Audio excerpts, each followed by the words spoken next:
Welcome. This is the Senior Safety Advice Podcast, and we are so glad that you've made it to a calmer corner of your day. Here, we focus on real solutions, practical help, and the kind of encouragement we could all use a little more of. So let's get to it. If your mornings feel stiff, slow, or heavy, your circulation may be asking for a little help. Here's the good news. In the next few minutes, I'm going to walk you through simple morning movement routines that can wake up your circulation, reduce stiffness, and help you feel more steady and energized as the day begins.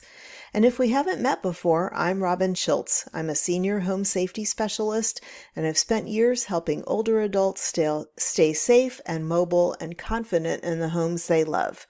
This is the kind of practical, real-life guidance I use with clients every day. All right, let's get into it. You know, circulation is one of those things that we don't think about until something feels off. Cold hands, swollen ankles, legs that feel heavy, or that foggy, sluggish feeling first thing in the morning. Overnight, your body has been still for hours. Blood flow slows down and joints stiffen up and muscles cool off. So when you get out of bed, your body needs a gentle nudge to get things moving again. Now, I'm not talking about doing exercise. I'm talking about movement. Small, safe movements that tell your body, hey, it's time to wake up.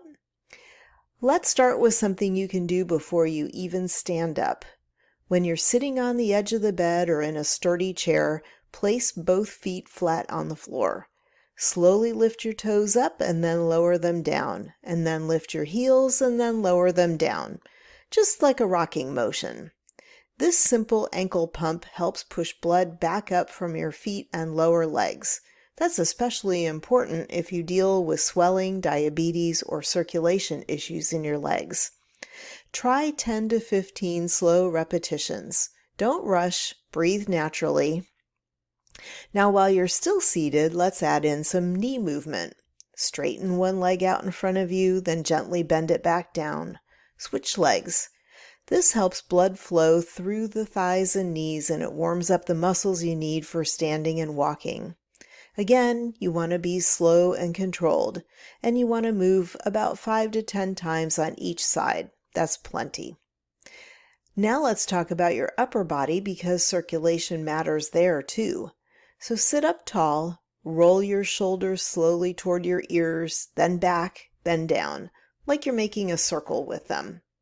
Shoulder rolls help to reduce neck tension, improve posture, and get blood flowing to the upper body and brain. Do a few going backward, then a few going forward. If you want to take it one step further, gently turn your head side to side. Just look left, come back to center, then look right. Don't force your head, no bouncing your head, just an easy movement. Now, once you're feeling a little looser, it's time to stand up if it's safe for you to do so.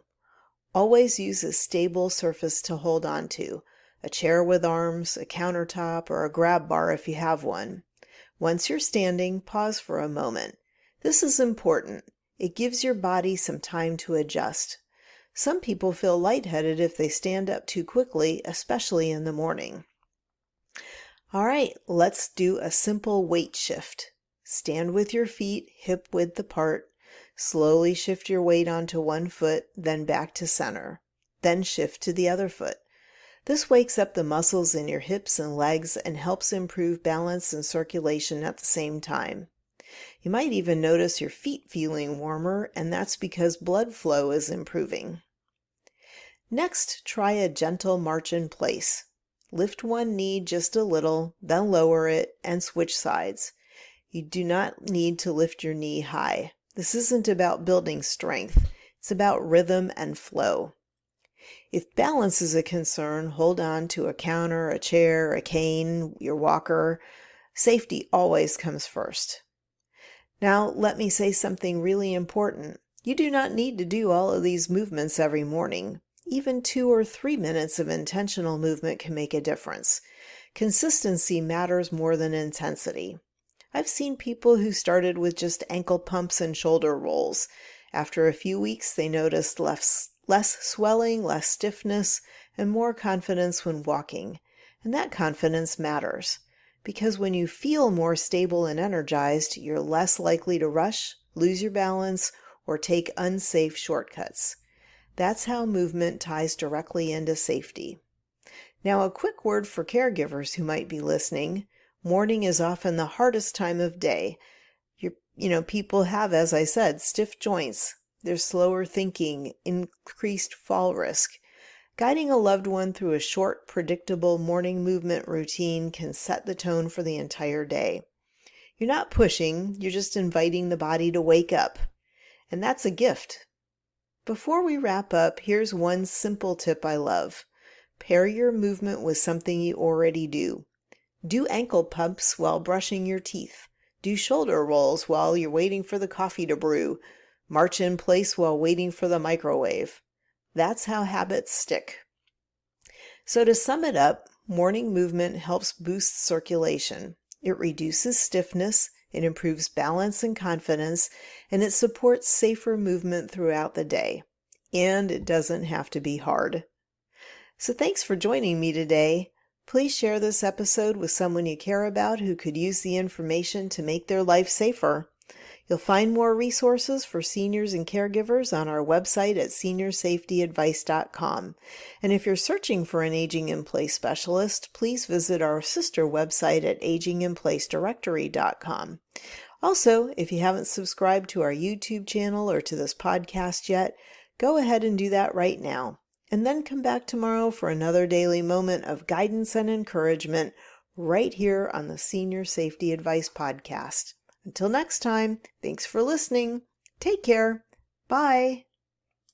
This podcast is part of our mission to help older adults live safely and independently. If you'd like to take the next step, visit aginginplacedirectory.com, where you'll find specialists, helpful resources, and inspiration to make every home your place to thrive.